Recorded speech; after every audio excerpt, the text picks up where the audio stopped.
There's a man by the name of Captain William Swenson who recently was awarded the Congressional Medal of Honor for his actions on September 8th, 2009. On that day, a column of American and Afghan troops were making their way through a part of Afghanistan to help protect a group of government officials, a group of Afghan government officials who'd be meeting with some local village elders. The column came under ambush and was surrounded on three sides. And amongst many other things, Captain Swenson was recognized for running into live fire to rescue the wounded and pull out the dead. One of the people he rescued was a sergeant, and he and a comrade were making their way to a medevac helicopter. And what was remarkable about this day is, by sheer coincidence, one of the medevac medics happened to have a GoPro camera on his helmet and captured the whole scene on camera. It shows Captain Swenson and his comrade bringing this wounded soldier who'd received a gunshot to the neck. They put him in the helicopter, and then you see Captain Swenson bend over and give him a kiss before he turns around to rescue more. I saw this, and I thought to myself, where do people like that come from? What is that? That is some deep, deep emotion when you would want to do that. There's a love there. And I want to know, why is it that I don't have people that I work with like that? You know, in the military, they give medals to people who are willing to sacrifice themselves so that others may gain. In business, we give bonuses to people who are willing to sacrifice others so that we may gain. We have that, right? So I asked myself, where do people like this come from? And my initial conclusion was that they're just better people. That's why they're attracted to the military. These better people are attracted to this concept of service. But that's completely wrong. What I learned is that it's the environment. And if you get the environment right, every single one of us has the capacity to do these remarkable things, and more importantly, others have that capacity too. I've had the great honor of getting to meet some of these who we would call heroes, who've put themselves and put their lives at risk to save others. And I asked them, why would you do it? Why did you do it? And they all say the same thing: because they would have done it for me. It's this deep sense of trust and cooperation. So trust and cooperation are really important here. The problem with concepts of trust and cooperation is that they are feelings, they're not instructions. I can't simply say to you, trust me, and you will. I can't simply instruct two people to cooperate, and they will. It's not how it works. It's a feeling. So where does that feeling come from? If you go back 50,000 years to the Paleolithic era, to the early days of Homo sapien, what we find is that the world was filled with danger. All of these forces working very, very hard to kill us. Nothing personal.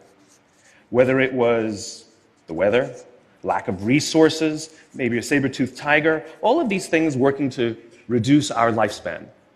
And so we evolved into social animals, where we lived together and worked together in what I call a circle of safety, inside the tribe, where we felt like we belonged.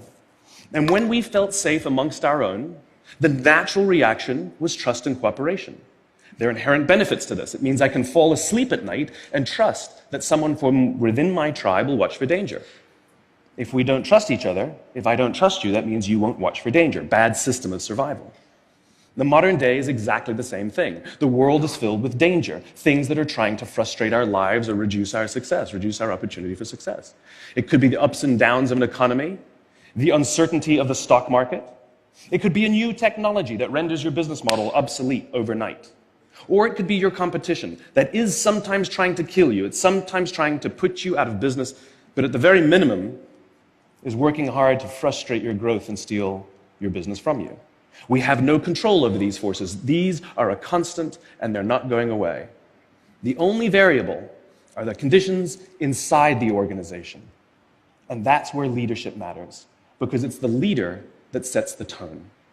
When a leader makes the choice to put the safety and lives of the people inside the organization first, to sacrifice their comforts and sacrifice the tangible results so that the people remain and feel safe and feel like they belong, remarkable things happen. I was flying on a trip, and I was witness to an incident where a passenger attempted to board before their number was called. And I watched the gate agent treat this man like he had broken the law, like a criminal. He was yelled at for attempting to board one group too soon. So I said something. I said, why do you have to treat us like cattle? Why can't you treat us like human beings? And this is exactly what she said to me. She said, "Sir, if I don't follow the rules, I could get in trouble or lose my job." All she was telling me is that she doesn't feel safe. All she was telling me is that she doesn't trust her leaders. The reason we like flying Southwest Airlines is not because they necessarily hire better people, it's because they don't fear their leaders. You see, if the conditions are wrong, we're forced to expend our own time and energy to protect ourselves from each other. And that inherently weakens the organization. When we feel safe inside the organization, we will naturally combine our talents and our strengths and work tirelessly to face the dangers outside and seize the opportunities. The closest analogy I can give to what a great leader is like being a parent. If you think about what being a great parent is, what do you want? What makes a great parent? We want to give our child opportunities, education, discipline them when necessary, all so that they can grow up and achieve more than we could for ourselves. Great leaders want exactly the same thing. They want to provide their people opportunity, education, discipline when necessary, build their self-confidence, give them the opportunity to try and fail, all so that they could achieve more than we could ever imagine for ourselves. Charlie Kim, who's the CEO of a company called NextJump in New York City, a tech company, he makes the point that if you had hard times in your family, would you ever consider laying off one of your children? We would never do it. Then why do we consider laying off people inside our organization? Charlie implemented a policy of lifetime employment. If you get a job at NextJump, you cannot get fired for performance issues. In fact, if you have issues, they will coach you and they will give you support, just like we would with one of our children who happens to come home with a C from school. It's the complete opposite. This is the reason so many people have such a visceral hatred, sort of anger at some of these banking CEOs with their disproportionate salaries and bonus structures. It's not the numbers. It's that they have violated the very definition of leadership. They have violated this deep-seated social contract. We know that they allowed their people to be sacrificed so that they could protect their own interests. Or worse, they sacrificed their people to protect their own interests. This is what so offends us, not the numbers. Would anybody be offended if we gave a $150 million bonus to Gandhi? How about a $250 million bonus to Mother Teresa? Do we have an issue with that? None at all. None at all.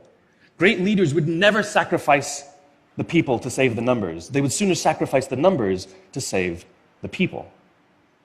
Bob Chapman, who runs a large manufacturing company in the Midwest called Barry Waymiller, in 2008, he was hit very hard by the recession, and they lost 30% of their orders overnight. Now, in a large manufacturing company, this is a big deal, and they could no longer afford their labor pool. They needed to save $10 million. So, like so many companies today, the board got together and discussed layoffs. And Bob refused. You see, Bob doesn't believe in head counts. Bob believes in heart counts. And it's much more difficult to simply reduce the heart count. And so they came up with a furlough program. Every employee from secretary to CEO was required to take 4 weeks of unpaid vacation. They could take it any time they wanted, and they did not have to take it consecutively. But it was how Bob announced the program that mattered so much. He said, it's better that we should all suffer a little than any of us should have to suffer a lot. And morale went up. They saved $20 million. And most importantly, as would be expected, when the people feel safe and protected by the leadership in the organization, the natural reaction is to trust and cooperate. And quite spontaneously, nobody expected, people started trading with each other. Those who could afford it more would trade with those who could afford it less. People would take 5 weeks so that somebody else only had to take 3. Leadership is a choice. It is not a rank. I know many people at the senior-most levels of organizations who are absolutely not leaders. They are authorities, and we do what they say because they have authority over us, but we would not follow them. And I know many people who are at the bottoms of organizations who have no authority, and they are absolutely leaders. And this is because they have chosen to look after the person to the left of them, and they have chosen to look after the person to the right of them. This is what a leader is. I heard a story of some Marines who were out in theater, and as is the Marine custom, the officer ate last, and he let his men eat first. And when they were done, there was no food left for him. And when they went back out in the field, his men brought him some of their food so that he may eat. Because that's what happens. We call them leaders because they go first. We call them leaders because they take the risk before anybody else does. We call them leaders because they will choose to sacrifice so that their people may be safe and protected, and so their people may gain. And when we do, the natural response is that our people will sacrifice for us. They will give us their blood and sweat and tears to see that their leader's vision comes to life. And when we ask them, why would you do that? Why would you give your blood and sweat and tears for that person? They all say the same thing. Because they would have done it for me. And isn't that the organization we would all like to work in? Thank you very much. Thank you. Thank you.